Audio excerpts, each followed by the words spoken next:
आशीर्वाद यहाँ पर धरती के भगवान से। कुछ दिन आकर यहाँ रहो परिवार सहित आराम से। हमारा हर मुहूर्त, हर क्षण, हर पल तभी मंगलमय होता है जब हम अपने दिन की शुरुआत देव दर्शन के साथ करते हैं। देव दर्शन ये हमारे जीवन का एक प्रथम अंग है। जैसे आपके लिए अपने तन को संवारने सजाने के लिए नहाना धोना करना आवश्यक है, शरीर पर आप तेल वगैरह लगा करके टिपटाप रखते हैं, वस्त्र और आभूषणों को पहनते हैं, तो आपका शरीर सुंदर अच्छा दिखता है। आज तन को नहीं मन को सजाना है, मन को धोना है, तो मन को धोने के लिए प्रतिदिन देव दर्शन की प्रतिज्ञा अवश्य करनी चाहिए। आप जैन हैं, जैन की पहचान का पहला नियम देव दर्शन ही होता है। बिना देव दर्शन के सम्यक दर्शन की प्राप्ति नहीं होती, और सम्यक दर्शन की प्राप्ति के बिना मन की विशुद्धि नहीं बनती, दर्शन विशुद्धि नहीं होती। इसलिए दर्शनम देव देवस्य, देवादिदेव के दर्शन करना है। अन्य जगह तो आपने मन्ने वरम हरिहराद एव दृष्टा, बहुत आपने हरिहरादि के लिए देखा होगा। अन्य जगह आग जाकर के आपने माथा टेका होगा, अन्य जगह जाकर के आपने अपना सिर झुकाया होगा। वह आपके लिए मिथ्यात्व का कारण हो सकता है, किंतु समीचीन सम्यक्तों का कारण जिनेंद्र भगवान का दर्शन है, जिनका दर्शन ही निज का दर्शन है। यदि निज आत्मा को देखना है तो हमें जिन अर्थात परमात्मा को देखना होगा। जिस तरह से आप दर्पण में अपने चेहरे को देखते हैं, इसी प्रकार परमात्म रूपी दर्शन में हमें अपनी आत्मा के दर्शन होते हैं। ये आत्मा के दर्शन करने के लिए चित्त की स्थिरता होना, चित्त की पवित्रता भी होना, चित्त में एकाग्रता होनी चाहिए। शांत चित्त वाले के लिए ही आत्म दर्शन हो सकते हैं, निज के दर्शन हो सकते हैं। यदि पानी में चेहरा देखना है तो पानी स्वच्छ होना चाहिए, गंदे पानी में चेहरा नहीं दिखेगा। यदि पानी हिलता हुआ होगा तो भी आपको पानी में चेहरा नहीं दिखेगा। यदि पानी गर्म होगा, उबला हुआ भाप निकलती हुई होगी, तो भी आपको पानी में अपना चेहरा नहीं दिखेगा। पानी साफ स्वच्छ होना, निर्मल और शीतल होना चाहिए। इसी प्रकार आपको अपने मन को भी साफ सुथरा रखना होगा।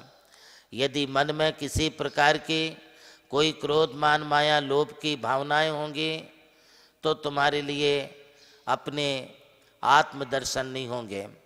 यदि मन तुम्हारा अशांत होगा, मन इधर उधर भटकता होगा, तो भी तुम्हारे लिए आत्मदर्शन नहीं होंगे।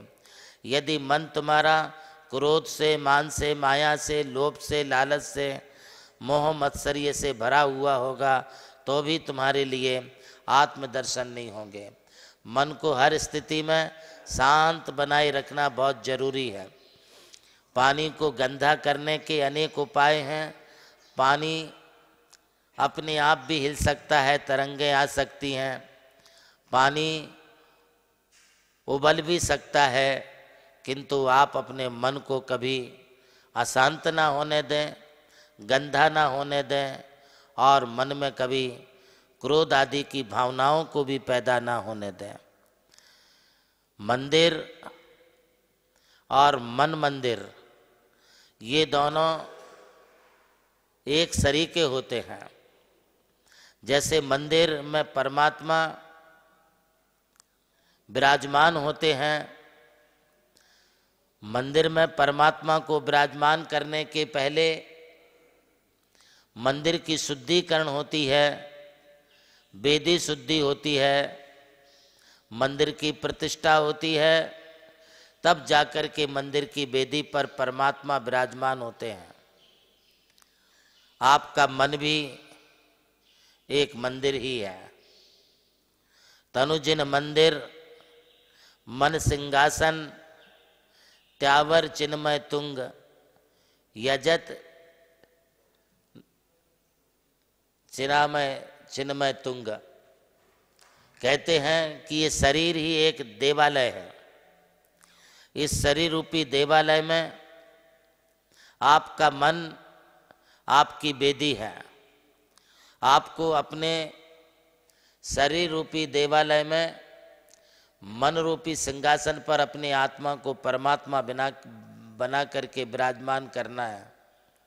आज इस पाड़वा के शुभ दिवस पर शुभ मुहूर्त से शुरुआत करें।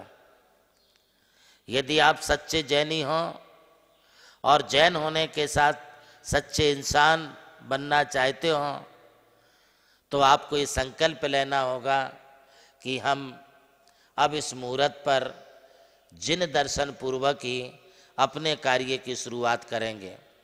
मैं दिवाली की शुभकामनाओं के साथ पुनः एक बार नए वर्ष की मंगल कामनाओं के साथ आप सबको अपना आशीर्वाद देता हूँ। बहुत बहुत आशीर्वाद। प्रभु श्री राम की जन्मभूमि अयोध्या रही और मोक्ष भूमि मांगी तुंगी। इसी यात्रा में उनके चरणों की रथ से पावन हुई ये भूमि राम टेकड़ी, जहां अनादि निधन महामंत्र नमोकार को समर्पित दिव्य तीर्थ का निर्माण हुआ।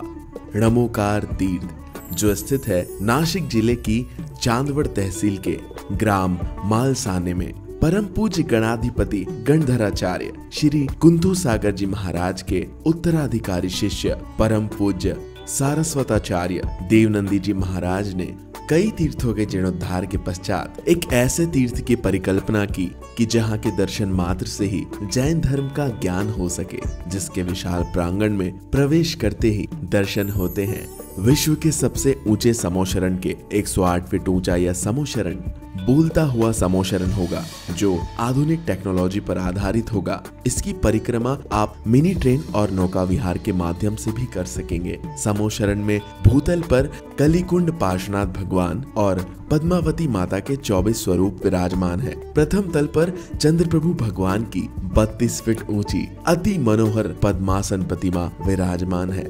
विश्व के सबसे ऊंचे पंच परमेष्टि के 51 और 31 फीट की प्रतिमाएं भी यहाँ पर स्थित हैं। साथ ही जैनागम के महान गुरुओं को समर्पित अति सुंदर गुरु मंदिर है।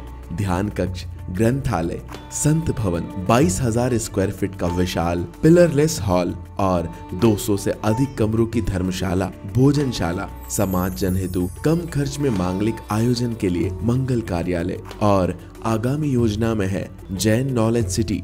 और इस भूमि पर आकर आपको अनुभव होगा नमोकार केवल एक तीर्थ नहीं, एक दिव्य अनुभूति है। वो अनुभूति आपकी भी प्रतीक्षा में है। अरे लूट लो आशीर्वाद यहाँ पर धरती के भगवान से, कुछ दिन आकर यहाँ रहो परिवार सहित आराम से।